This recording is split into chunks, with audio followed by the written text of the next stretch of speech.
압살롬의 반란은 진압되었지만 수습하는 과정, 이 반란을 수습하는 과정은 또 넘어야 될 수많은 산들이 있습니다. 혼란하고 분열된 민심을 수습하는 일은 쉬운 일이 아닙니다. 명예라든지 관계와 권위나 이런 신뢰는 쌓기도 어렵지만 한번 깨어지고 무너지면 회복되긴 더 어려워요. 이렇게 겨우 정말 명예와 권위와 또 우리가 좋은 관계를 맺고 왔는데 그게 깨졌다. 그러면 그걸 다시 복구하고 회복하는 것은 굉장히 어려운 과정입니다. 그래서 다윗도 수습하는 것은 어떤 의미로는 옵션이 두 가지죠. 제일 어떻게 생각하면 당장 누구든지 생각할 수 있는 것은 반란 세력을 완전히 철저하게 뿌리를 뽑아서 발본세본해서 그럼 적폐청산하고 반란 세력 완전히 청산하고 뿌리를 뽑는 거죠. 숙청을 하는 거죠. 군대에 이끌고 가서 그거 하는 건 쉬운 일입니다. 두 번째는 통합의 길을 걷는 거예요. 분열되고 혼란한. 근데 이런 통합의 길을 갖는 것은 오래고 많은 대가가 필요합니다. 그래서 사람들은 주로 이렇게 빨리 해결하는 뿌리를 뽑고 반대 세력 제거하고 내 편만 이렇게 데리고 이런 나라를 운영하고, 우리도 마찬가지죠. 교회 안에서 서로 분열과 어려움이 있을 때 이렇게 같이 마음 같이 하는 사람하고 우리끼리 하자 그러지, 이걸 어떻게 하든지 통합하고 하나 되기 노력하자, 절대 쉽지 않은 과정들입니다. 근데 당장 반대 세력, 너의 마음에 안 드는 세력 싹 다 없애버리고 마음 맞는 사람끼리 함께 가는 게 좋을 것 같지만 후유증이 엄청납니다. 프랑스 혁명을 여러분 아실 거예요. 그래서 루이 왕정이 무너집니다. 그러면서 여러분 정말 자코뱅당, 혁명당이 들어서서 단두대, 길로틴이란 단두대를 만들어서 왕과 왕비를 군중들 앞에서 단두대에서 처형합니다. 그래서 어마어마한 이런 처형이 일어났죠. 근데 그런 그 처형을 했던 혁명당의 주된 로베스피에르가요, 자기도 단두대에서 죽습니다. 자기가 만든 그 단두대에 자기가 죽어요. 그렇게 자기 반대 세력들 이런 거 다 없애버리면 잘 될 것 같지만, 그래서 프랑스 안에는 그런 끊임없는 많은 대가를 해서 나중에 나폴레옹이 등장할 수 있는 명분을 준 거예요. 군부가 다시 들어설 수 있는 명분을 준 거죠. 근데 그에 비해서 영국은 명예혁명을 합니다. 왕이 절대 왕권을 가지고 있던 왕권이 무너지면서 입헌군주제, 그래서 이제는 왕이 다스리는 나라가 아니라 의회가 다스리면서 왕은 그냥 통치자기보다는 상징적인 존재로 함께하는 명예혁명으로 통합의 길을 걸었어요. 그래서 역사는 증명합니다.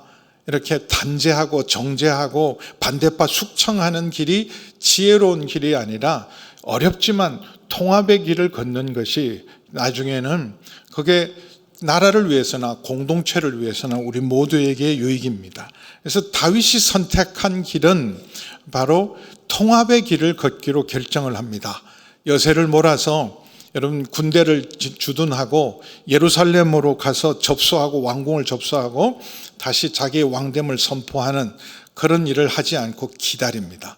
마하나임이라는 저 국경 근처에서 기다리고 있을 때 북이스라엘, 남유다를 제외한 북이스라엘 지파들이 먼저 다윗을 재추대하자, 다윗밖에 대안이 있느냐, 그렇게 의견을 모읍니다. 9절 10절 보면 이스라엘 모든 지파 백성들, 여기 모든 중에서 유다 지파는 빠져 있어요.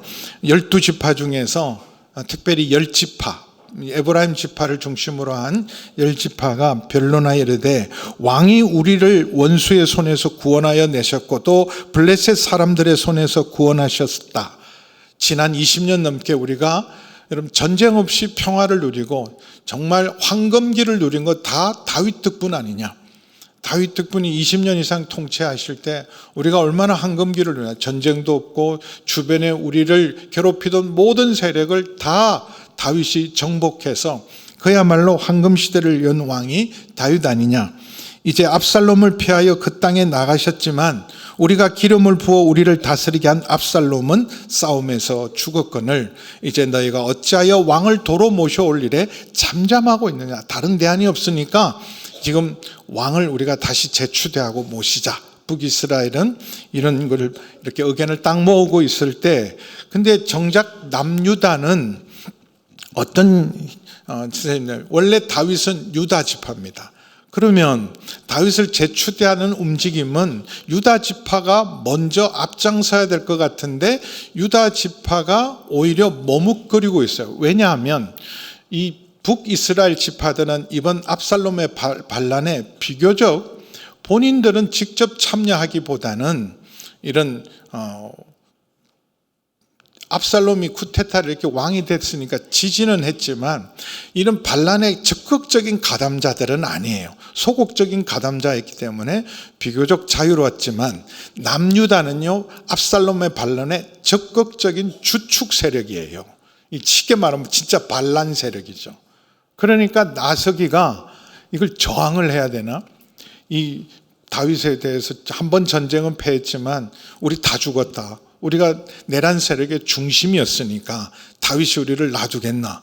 근데 그래서 불안과 두려움에 자불안석이에 있어요. 나아가서 영접할 수도 없고, 그렇다고 해서 맞서 싸우자고 다시 저항할 수도 없고, 그래서 어떤 의미로 다윗의 눈치만, 다윗의 처분만 기다리고 있을 때 다윗이 북이스라엘이 자기를 재추대한다는 그런 소식을 듣고 나서 바로 남유다에 다윗이 먼저 손을 내밉니다. 다윗이 이렇게 해서 11절 보겠습니다. 같이 읽습니다. 시작. 다윗 왕이 사독과 아비아달 두 제사장에게 소식을 전하여 이르되 너희는 유다 장로들에게 말하여 이르기를 왕의 말씀이 온 이스라엘 왕을 왕궁으로 도로 모셔오자 하는 말이 왕께 들렸거늘 너희는 어찌하여 왕을 궁으로 모시는 일에 나중이 되느냐.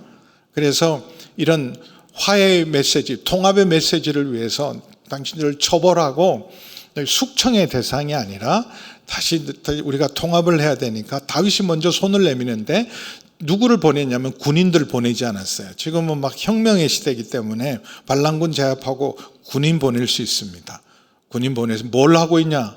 지금 당신들이 이렇게 주저하면 되겠냐? 지금 무엇보다도 발벗고 나서서 왕을 모셔야 되는 일인데 이렇게 뒷전에 앉아있냐? 북이스라엘은 지금 벌써 다 준비했다. 뭐하고 있냐? 군인들을 위해서 보내서 겁박하지 않았어요. 또 여기 예루살렘 안에 후세라는 좋은 정치가가 있습니다.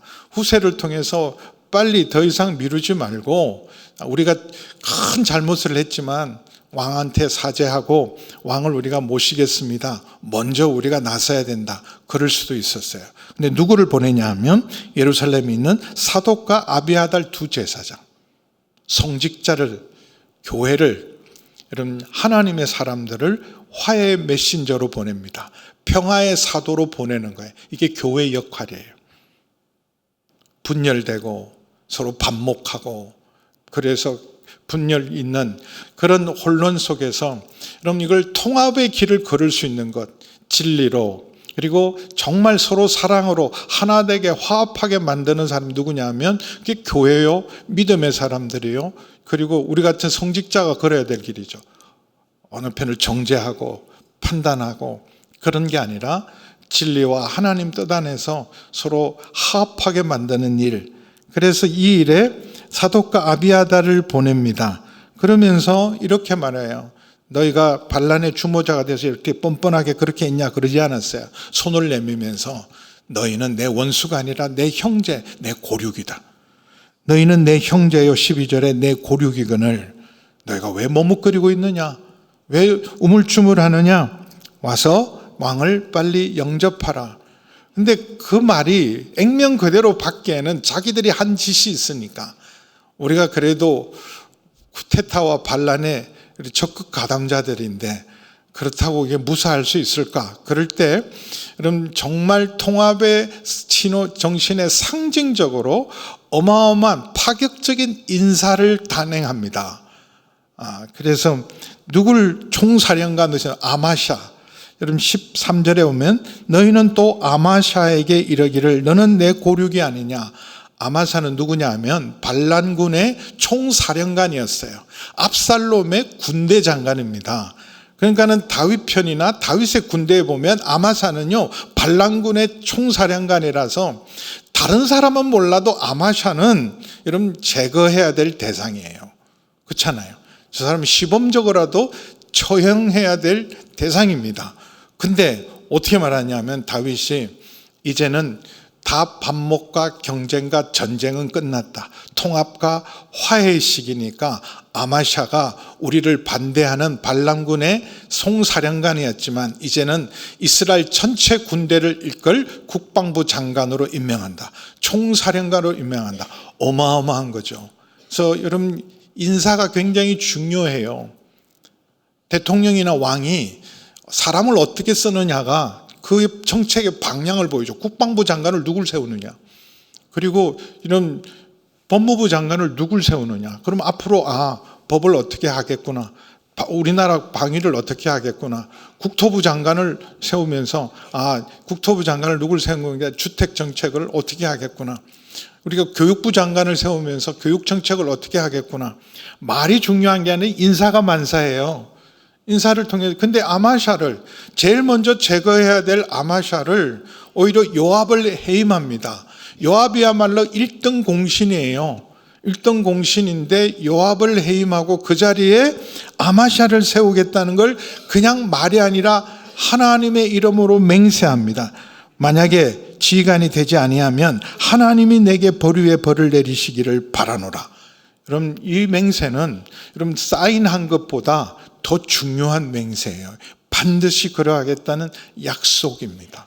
그러니까 이런 파격적인 인사 앞에 의심하고 불안하고 두려워하던 모든 유다 사람들의 마음이 다 전체가 지지자로, 반대하던 사람도 모두가 다 다윗을 향해서 지지자로 다 기웁니다. 그래서 14절 우리 함께 읽어보면 시작.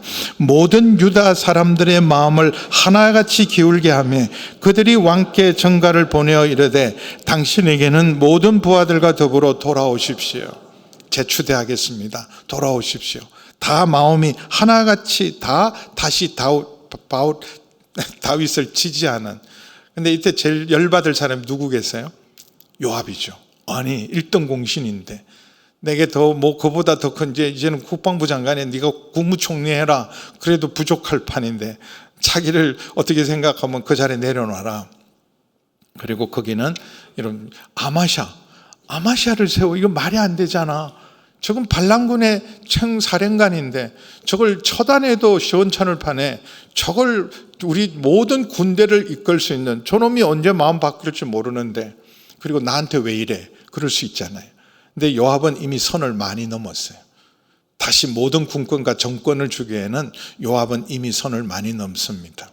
그래서 첫 번째 다윗이 우선 자기 아들을 너그럽게 대하라 그랬잖아요. 그리고 그냥 요압에게 조용히 불러서 얘기한 게 아니에요. 모든 신하들이 듣는 앞에서 얘기를 했어요. 그런데 공개적으로 한 말을 대놓고 무시하고 죽이잖아요. 신하들은 다른 사람 엄두도 못 내는데 요압은 이놈 눈썹 하나 까딱하지 않고 그냥 단번에 죽여버립니다. 이미 다윗 그것만 해도 할 말은 없어요. 반란군의 수괴인데 어떻게 살려놓습니까? 할 말은 없지만 여러분 다윗의 권위를 완전히 무시한 거죠. 두 번째는 여러분 지금 다윗이 전쟁이 끝나고 승리한 소식을 들었지만 아들의 죽음의 소식을 듣고 애통합니다. 내 아들 압살롬아, 내 아들 압살롬아. 애통해요. 결국은 내가 죽였다. 나 때문에 죽였다. 내가 내 아들을 죽인 거나 다름없다. 그런 애통하는 아버지의 마음, 그 아버지의 마음으로 애통하고 있으니까 승리한 이런 신하들과 군대가 승리의 지금 행진을 부르고 축복을 받아야 되고 만끽해야 되는데 파티를 열어야 되는데 초상집이니까 마치 자기들이 뭘 잘못한 것처럼, 전쟁에서 패배하고 돌아온 사람처럼, 압살롬을 죽인 일에 공범이 된 것처럼 죄인 아닌 죄인으로 숨지기고 있으니까 요압이 났습니다. 19장 1절에서 8절까지 요압이 나서서 아니 지금 우리 모두를 죄인으로 만들면 됩니까? 이제 더 이상 아버지의 자리에 머물지 말고 왕의 자리로 나오십시오. 지금 사사롭게 지금 당신의 감정에 사로잡힐 때가 아닙니다. 당신은 이제 이걸 수습해야 될 왕의 자리로 나오셔야 됩니다. 그렇게 말하는 것은 맞아요. 근데 그러면서 요압이 뭐라 하냐면 거의 멱살잡이한 거예요. 6절에 보시면 5절에서 7절까지 쭉 보는데 먼저 5절 6절 보겠습니다. 요압이 집에 들어가서 왕께 말씀드리되 왕께서 오늘 왕의 생명과 왕의 자녀들의 생명과 처첩과 비빈들의 생명을 구원한 모든 부하들의 얼굴을 부끄럽게 하셨습니다. 이는 왕께서 미워하는 자는 발람군이죠. 압살롬은 사랑하시고 사랑하는 자, 자기를 위해 목숨 건 부하들은 미워하시고 오늘 지휘관들과 부하들, 목숨 걸고 충성한 사람들을 멸시함을 나타내십니다. 그래서 내가 생각해 보니까 차라리 우리가 죽고 압살롬이 살았으면 더 나을 뻔하지 않았습니까? 여기까지도 그래도 괜찮아요. 여기도 좀 심하게 한 거예요. 7절, 이게 이제 결정타예요. 멱살잡이 합니다. 이제 곧 일어나 나가 왕의 부하들의 마음을 위로하여 말씀하소서. 내가 여호와를 두고 맹세하니 왕이 만약에 나가지 아니하면 오늘 밤에 한 사람도 왕과 함께 머물지 않을까. 이제 내가 칼 뽑습니다. 내가 쿠데타 일으킬 겁니다. 그리고 그래야 하면 그 화가 왕이 사울에게 쫓길 때나 압살롬에게 지금 당한 핍박과 환난과는 비교할 수 없을 겁니다. 결정하세요. 이 멱살잡이 한 거예요. 근데 물론 다윗이 지금 이런 지나친 슬픔에 빠져서 그럼 사람들이 지금 왕이죠. 공인으로서의 도리를 못한 건 사실이에요. 그렇지만 이렇게 말을 해야죠. 말을 하더라도 이 충성된 신하들은 무슨 죄가 있습니까? 이 사람들 격려하고 축복하셔야 됩니다. 이 사람 더 이상 죄인 만들지 마시고. 근데 나는 처벌하셔도 좋습니다. 나는 처벌하시더라도 지금 돌이키셔서 다 잘못은 제가 한 겁니다. 그러니 이 사람들은 죄 없으니까 왕은 왕의 일을 하십시오. 그리고 저는 처분에 맡기게 그래야 되잖아. 근데 딱 멱살 잡고 안 나가? 제대로 해. 근데 조카예요. 왕이잖아요. 이미 오버한 거예요. 나 아니면 너 죽었어. 나 아니면 당신 복권 못했어. 이미 오버했어요. 사실 그 전에도 사울 왕이 죽고 7년 동안 기다려줬어요. 북이스라엘이 전쟁하지 않고 밀어붙이지 않고 통합의 리더십으로 7년 6개월을 기다려줍니다. 마침내 아브넬이 이 사울의 사령관이 다윗에게 나라를 다 바치겠습니다. 당신이 전체 우리 왕이 돼 주십시오. 아브넬이 왔을 때 아브넬을 포용하고 받아들이고 그래 당신이 이제 우리 군대 장관이 되라. 잘 협상하고 돌아가는 길에 요압이요 아브넬을 다시 되돌려 몰려와서 죽여버려요. 그러니까 왕을 너무 선을 넘은 거죠. 왕이 이미 협정을 다 하고 다 사인까지 한 일인데 자기가 찢어버린 거예요. 그래서 이런 말을 남겼어요. 사무엘하 3장 39절 보겠습니다. 39절 같이 있습니다. 시작. 내가 기름 부음을 받은 왕이 되었으나 오늘 약하여서 수르의 아들인 이 사람들을 제어하기가 너무 어려우니 여호와는 악행한 자에게 그 악한 대로 갚으실지라. 가장 충성된 사람이지만 내가 컨트롤할 수가 없어요. 이거 어떨 때는 내 멱살까지 쥐고 흔들어요. 그래서 어떤 의미로 지금 만약에 이게 지금 반란이 성공하고 요압이 군대까지 더 계속 승승장구하면 이거 선을 넘어도 한참 넣겠다. 그래서 당신 당분간 내려놔. 그리고 아마샤를 시켰어요. 이게 어마어마한 여러분 다윗의 포용 정책의 상징이라 모든 사람의 마음이 돌아옵니다. 그래서 15절에 보면 이 유다 지파가 앞장서서 다윗을 귀환하는 왕을 영접하기 위해서 길갈까지 나갑니다. 여러분 예루살렘에서 길갈까지 나갑니다. 길갈은 여러분 기억하시면 유명한 장소죠. 여호수아 때 정복 전쟁을 할 때 요단강을 건너서 제일 첫 번째 진을 친 곳이 길갈이에요. 여리고 전쟁을 준비하면서 7년 정복 전쟁을 했던 사령부가 길갈입니다. 그래서 이 길갈 그리고 여호수아가 건넜던 그 장소이기도 하고 예수님께서 십자가를 지러 저 가이사라 빌립보에서 예루살렘에 오실 때도 택한 길이 이 길이에요. 이 길로 오셔서 요단강을 건너고 길갈을 통해서 여리고를 통과해서 삭개오를 구원하시고 예루살렘에 십자가를 지고 가는 길.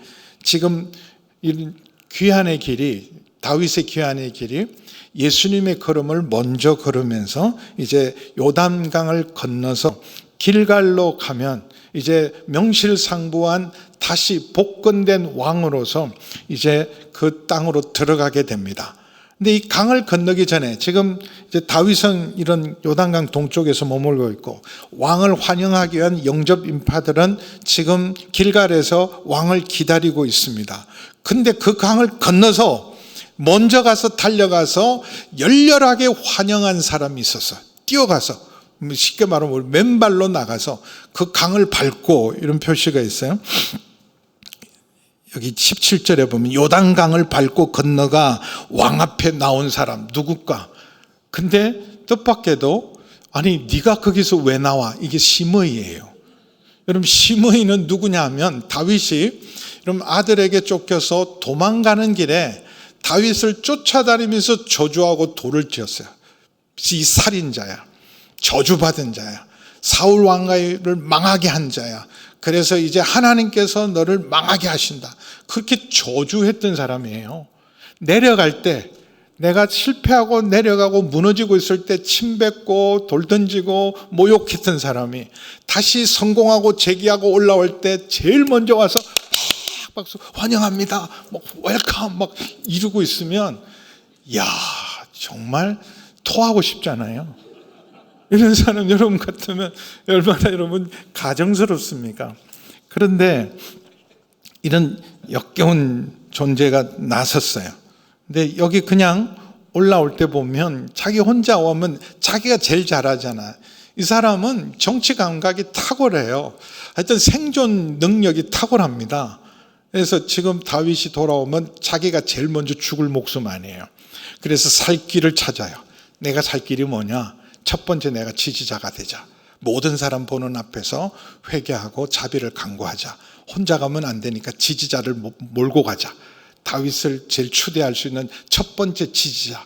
우리가 다윗 왕의 복귀를 환영하고 제일 먼저 우리가 지지하겠습니다. 그래서 베냐민 사람 1000명을 데려가요. 베냐민 지파. 베냐민 지파가 전 왕조입니다. 사울 왕조의 사람 1000명의 지지다. 전 정권의 가장 핵심 인사들이 이번 정부를 지지합니다. 이거 어마어마한 거예요. 1000명을 담보물로 데려간 거예요. 나 혼자 가면 이거 아무리 말을 해도 필요도 안 될 것 같으니까 아예 내가 1000명을 입당 원서 쓰고 다윗 왕을 제일 먼저 지지한다. 이건 지금 다 보고 있잖아요. 이야, 저 결국은 사울 집안의 사람들, 베냐민 지파가 앞장서서 가장 반대해야 될 사람들이 가장 앞장서서 통합의 길로 나오는 것은 어마어마한 굿뉴스죠. 다윗이 거절할 수 없는 상황을 만든 거예요. 거기다가 또 누구까지 데려왔냐? 쟤는 또 왜 저기 있어? 시바예요. 17절에 보면 사울 집안의 종 시바. 이 사람은 다윗이 도망갈 때 두 사람은요 행동이 달랐어요. 한 사람 시므이는요 저주하고 돌 던지고 그랬던 사람이고, 여기 시바는 다윗을 도와준 사람이에요.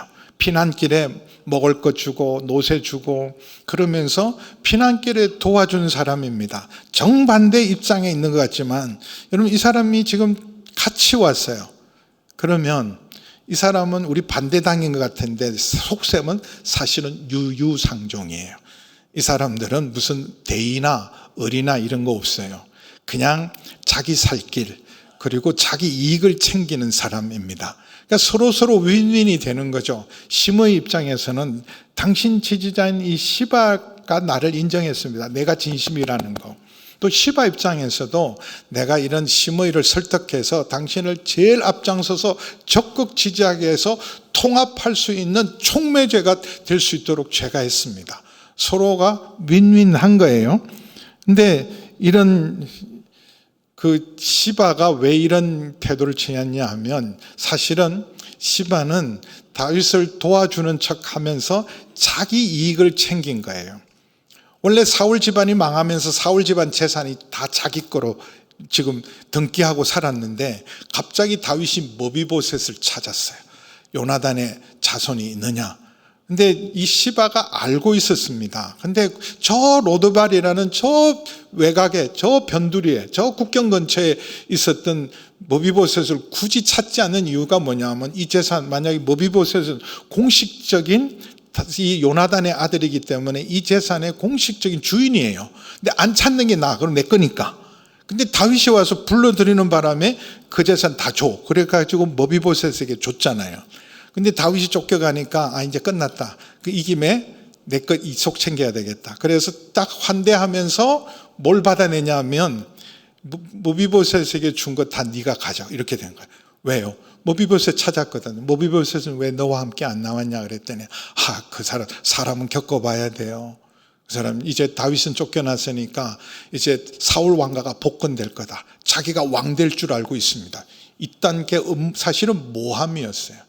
그러니 이제 다윗이 다시 돌아오면 자기가 다윗을 향해서 속였던 것, 머비보셋, 다음 주에 우리 머비보셋 만날 거예요. 머비보셋을 모함한 게 들통나잖아요. 그러니까 선제로 자기 살 길을 찾고 자기 이익을 챙기기 위해서 다윗에게 와서 자기도 자기 아들들 종수물 그러니까 앞장서서 와서 일단 점수를 따놓는 거예요. 그렇게 해서 이들이 와서 시므이가 이렇게 회개합니다. 자비를 구합니다. 19절 20절 함께 읽겠습니다. 시작. 왕께 아뢰되 내 주여 원하건대 내게 죄를 돌리지 마옵소서. 내 주 왕께서 예루살렘으로 나오시던 날에 종의 패역한 일을 기억하지 마시오며 왕의 마음에 두지 마십시오. 왕의 종 내가 범죄한 줄을 아옵기에 오늘 요셉의 온 족속 중에 내가 먼저 내려와서 내 주 왕을 영접합니다. 내가 지지에 죽도록 충성하겠습니다. 이제는 제일 앞장선 지지자가 되고 나 혼자만 아니라 사울의 온 집안이 베냐민의 모든 사람이 당신을 지지할 겁니다. 지금 공개적으로 모든 이런 언론 앞에서 이렇게 공개적으로 회개하고 자비를 구하고 지지를 선언하는데 다윗이 여기서 쳐 죽인다. 보통 일이 아니죠. 이 사람 어마어마해요. 이게 엄청난 머리가 엄청 좋은 사람이에요. 이렇게 해서 왔으면 그렇다고 속아요? 단칼에 이놈, 이런 가정한 놈, 이런 간사한 놈, 이런 역겨운 놈은 당장에 칼을 뽑는 사람이 있어요. 누구겠어요? 항상 이때 등장하는 사람이 아비새입니다. 이전에 다윗이 쫓겨올 때 시므이가 저주할 때 칼을 뽑으면서 얘기했어요. 아무리 바빠도 얘는 우리가 손보고 가야 됩니다. 왕을 이렇게 모욕하는 자를 어떻게 그냥 두겠습니까? 그때 다윗이 말리고 다시 수르의 아들들아, 이게 너하고 무슨 상관이 있느냐? 이 사람 지금 하는 모든 저주는 하나님이 하시는 일이다. 나를 낮추시고 깨트리시는 일이다. 하나님의 음성으로 들으면서 그때도 아비새를 말렸어요. 근데 이번에도 아비새가 칼을 뽑습니다. 그래서 21절에 보면 소리아의 아들 아비새가 대답하여 이르되 시므이가 여호와의 기름 부으신 자를 저주하였으니 이건 마땅히 율법에 의해서 죽여야 돼요. 그로 말미암아 죽어야 마땅하지 않겠습니까? 또 속겠습니까? 한 번 속게 얼마나 역겨운 놈입니까? 아마 주변 사람들도 다 그렇겠어요. 아유, 아비새 나서야 돼. 오, 나서네. 제대로 했네. 그러면 아비새가 하는 일에 대해서 반대할 사람 거의 없을 거예요. 뭐 예를 들면 웬만한 사람 같으면 뭐 굳이 그렇게까지 안 해도 될 것 같은데 어떻게 할 수 없지. 그냥 손봐. 그렇게 말은 안 해도 지금 다 지켜보니까 뭐 그렇게까지 할 거 있겠어? 그렇지만 손보고 올 수 있어요. 근데 다윗이요 이렇게 말해요. 22절 다윗이 이르되 수르야의 아들들아 내가 이 수르의 아들들, 수르야는 다윗의 누이입니다. 누이고 수르의 아들이 요압과 아비새죠. 여기 아들들아, 이 아비새만 아닌데 요압과 아들, 내가 너희와 무슨 상관이게? 너희가 오늘 나의 원수가 되었다. 원수는 너다. 시므이가 원수가 아니라 너희가 원수다. 왜요? 지금 통합에 찬물을 끼얹는 거다. 지금은 심판의 때가 아니라 통합과 화합의 때고 이제 겨우 이게 통합에 이제 다 꽤 맞춰가지고 이제 매듭을 지으려는데 여기를 찬물을 끼얹으면 결국은 시므이를 죽이는 걸 보고 뭐라 그러겠어요? 그 말은 저렇게 통합하겠다, 다 화해 포용으로 나가겠다 그러지만 결국은 피바람이 불겠구나. 그 생각 들 거 아니에요. 그래서 네가 오늘 원수다. 오늘 그래서 나의 오늘을 어찌하여 오늘 이스라엘 가운데서 사람을 죽이겠느냐. 화합의 날, 화해의 날, 통합의 날에 이 사람을 죽이고 공개적으로 회개하고 자비를 요청하고 지지를 선언하는 사람을 제거해버리면 누가 나를 신뢰하겠냐. 그래서 내가 오늘 이스라엘 왕이 된 걸 왜 모르느냐. 이제 전체가 이제 다 다 지지를 해서 재추대하는 이 자리에서 꼭 사람이 죽는 피를 봐야겠냐? 오늘은 아니다. 그럼 다윗이 자기를 막 지지해주고 환영하니까 속없이 옛날 생각 안 하는 사람은 아닙니다. 오늘은 아니지만 때가 되면 제거해요. 자기는 하나님 앞에 맹세했기 때문에 다윗 생전에는 시므이를 죽이지 않아요. 품고 갑니다. 그러나 시므이 속에 발톱이 있는 걸 잊지 않았어요. 저거 발톱 감추고 있다가 기회만 되면 발톱을 끄집어내서 우리를 해칠 자라는 걸 알기 때문에 솔로몬에게 정권을 넘겨주면서 유언으로 남겨요. 유언으로 남기는 게 열왕기상 2장 8절 9절 보세요. 오늘은 아니지만 그가 발톱을 감추고 있는 결코 충성된 자가 아니라 자기 생존, 자기 이익만을 추구하고 기회가 되면 또 다른 발톱을 드러낼 자이기 때문에 나는 감당해도, 솔로몬은 지금 막 왕이 되어서 젊은, 아주 젊고 어린 솔로몬은 감당하지 못하니까 바울임의 게라의 아들 시므이가 너와 함께 있나니 그는 내가 마하나임으로 갈 때 악독한 말로 나를 저주했다. 다 기억하고 있어요. 그러나 그가 요단에 내려와서 나를 영접함으로 내가 여호와를 두고 맹세하여 이르기를 내가 칼로 너를 죽이지는 아니하라. 맹세해서 나는 품고 갔지만 그러나 그는 무지한 자가, 죄 없는 자가 아니다. 너는 지혜 있는 사람으로 그에게 행할 일을 알지니 그의 백발이 피 가운데 그냥 자기 수명 다하고 죽게 만들지 말고 제거해라. 지금은 아니지만. 그래서 여러분, 다윗은 사실은 이런 그 아비새 같은 사람은 아주 직선적인 사람이죠. 아주 군인 정신으로 투철하고 저런 가정한 존재는 단칼에 없어버려야 되는데, 근데 하수죠. 바둑을 두면 하수하고 그리고 고수의 차이가 뭐냐 하면, 저 같은 하수들은요, 눈앞에 먹을 거 있으면 다 먹어버려요. 단수 막 치고 막 그래가지고 막 가서 그러다가 보면 대마가 죽어 있어요. 근데 고수는요, 지금 먹어야 될 걸 안 먹어요. 그리고 엄한 데 자리를 놓기도 해요. 그래서 한 수를 놓는데 그냥 여러분 한 10수 정도 놓는데 시간을 절반 정도 쓰기도 합니다. 아니, 그 쉬운 거 기본 포석을 왜 저렇게 하지? 전체를 보고 있는 거예요. 한 수를 놓지만 전체 판세를 보고 있는 게 다윗이에요. 근데 대부분 요즘 사람들은요, 다 조급해요. 그냥 하수로 그냥 눈앞에 있는 일만. 그래서 지금 기다리고 인내하고 하나님의 인도를 받기보다는 이런 성질대로 사는 사람이 진짜 많아요. 우리는 안 그런 것 같죠? 다 성질 부리고 살아요. 제발 좀 성질 죽이고 살기를 주의 이름 축원합니다. 성질 부리지 마시고 좀 고수가 돼야 돼요. 고수가 되어서 여러분 전체 판세를 볼 수 있는 것.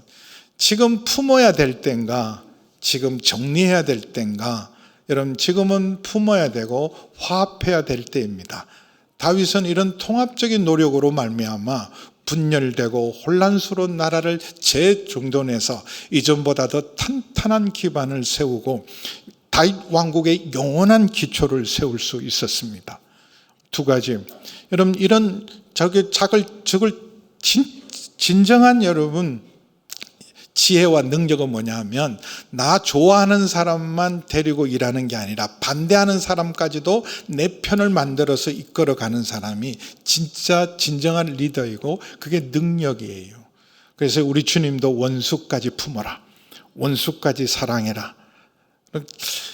미국 대통령, 지금 그 트럼프 대통령이 47대 대통령이라 그래요. 뭐 47대인지 뭐 50대인지 우리 별로 관심은 없어도 미국 대통령이 45명, 47대지만 연임한 사람도 있고 하니까 45명의 미국 대통령 중에서 언제나 가장 위대하고 존경받는 대통령, 그럼 누구 계세요?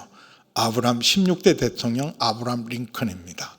물론 조지 워싱턴도 있고, 그럼 토마스 제퍼슨 같은, 그래서 그 러시모아 산에 가면 큰 바위 얼굴들이 있죠. 가장 존경받는 리더, 큰 바위 얼굴들 중에 당연히 링컨이에요. 근데 링컨 재직 당시에는 인기가 어마어마하게 없었어요. 진짜. 링컨을 대통령으로 세우고도요, 공화당 사람조차도 링컨을 신뢰하지 않았어요. 저 시골 출신 변호사가 왜냐하면 캐리어도 별로 없어요. 거의 낙선한 경험이 더 많아요. 쉽게 말하면 도의원 한 4번 정도 하고, 그 다음에 국회의원 한 번 한 것밖에가 우리식으로 말하면 연방 하원의원 한 번 한 것밖에 없어요. 그것도 임기를 다 채우지 않았어요. 그래서 어떻게 생각하면 급작스럽게 대통령이 된 사람입니다. 근데 기라슨 같은 상원의원들, 기라슨 같은 미국의 그 당시 지도자들, 공화당 안에서도 그런 지도자가 많아서 이런 링컨이 났을 때 사실 대놓고는 못했지만 저 시골뜨기가 뭘 할 줄 알아. 그리고 정말 반대했던 대표적인 사람이 윌리엄 시퍼드라는 사람이에요. 두 번째 사람은 대놓고 반대한 사람이 있어요. 아니 저런 사람을 우리가 우리 당의 대표로 세우고 대통령을 후보로 만든 게 말이 되나?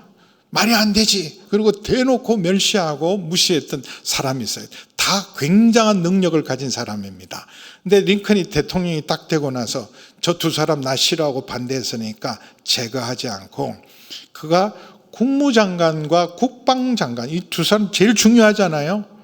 자기 지지가 약할 때 남북전쟁의 위기 속에서 여러분 국무장관 지금 총리 겸 외교를 담당할 사람 그리고 군대를 이끌 수 있는 국방장관 이건 내 정말 오른팔 왼팔로 삼을 사람은 내가 믿고 신뢰할 사람인데 누굴 세우냐면 자기를 반대했던 두 사람. 우리 자료 한번 띄워주세요. 하여튼 얼굴을 이렇게 나와 있더라고요. 자료화면. 윌리엄 시워드는 아주 점잖은 사람이지만 아이고 제가 뭘 해 이랬던 사람인데 국무장관을 세웠어요. 대놓고 무시했던 사람이 스탠턴이라는 사람이에요. 국방장관을 시켰어요. 어마어마한 포용의 리더십이죠. 그래서 이 사람들을 설득합니다. 내가 왜 당신하고 일해? 그랬더니 나를 위해 일하는 게 아니라 미국을 위해서, 합중국을 위해서 당신은 꼭 필요한 사람입니다. 그래서 여러분 나중에요 링컨을 가장 존경하고 지지했던 사람이 두 사람이에요. 암살당했던 소식을 들었을 때 가장 슬피 울었던 사람이 그를 가장 반대했던 국방장관 스탠턴이었다 그래요. 그래서 이 세상에 가졌던 최고의 통치자 그리고 이 추도사에 이런 말을 남겼다 그래요. 추도사 보겠습니다. 여기 인류 역사상 가장 완벽한 통치자가 누워있다.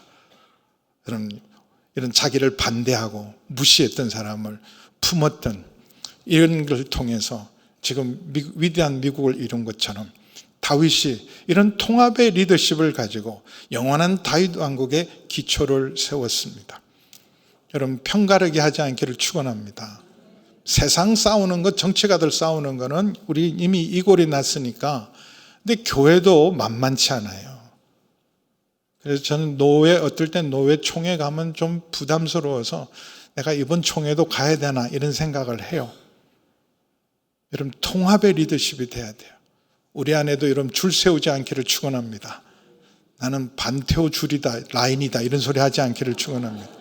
나는 반 라인이다. 반 라인 위험해요. 내 편일 수도 있고 반대 반일 수도 있어요. 근데 이번에도 줄 세우지 않기를 바랍니다. 나한테 잘 보여야 너 장로 돼. 너 나한테 잘 보여야 권사 돼. 나한테 줄 서. 줄 세우면 큰일 납니다. 오히려 인재를 저 사람 나 별로 안 좋아하고 내가 평소에는 나하고 별로 친하지도 않지만 저런 사람이 우리 교회 리더가 돼야 돼. 저런 사람이 우리 교회 일꾼이 돼야 돼. 그게 진정한 리더가 할 일이고 오늘날 교회가 존재하는 이유는요. 이렇게 지금 대한민국은 외부에서 보면요 내전 중입니다.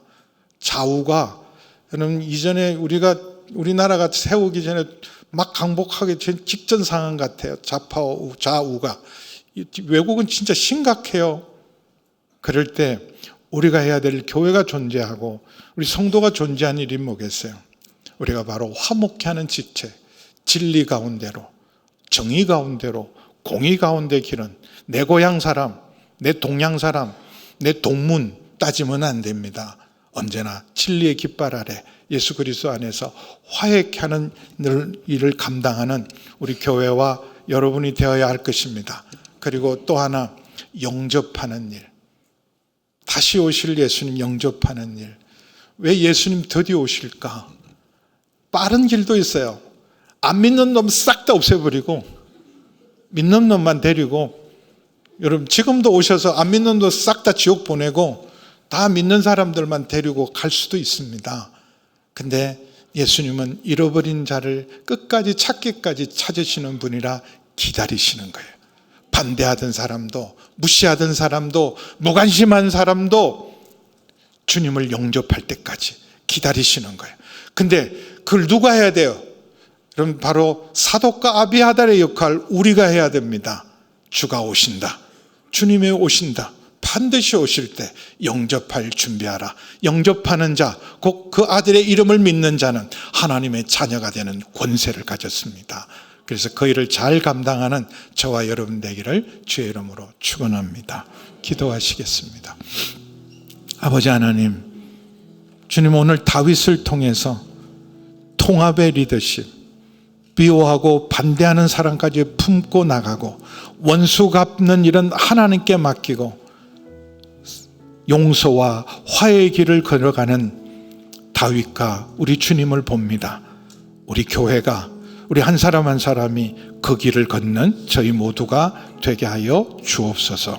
예수님의 이름으로 기도하옵나이다.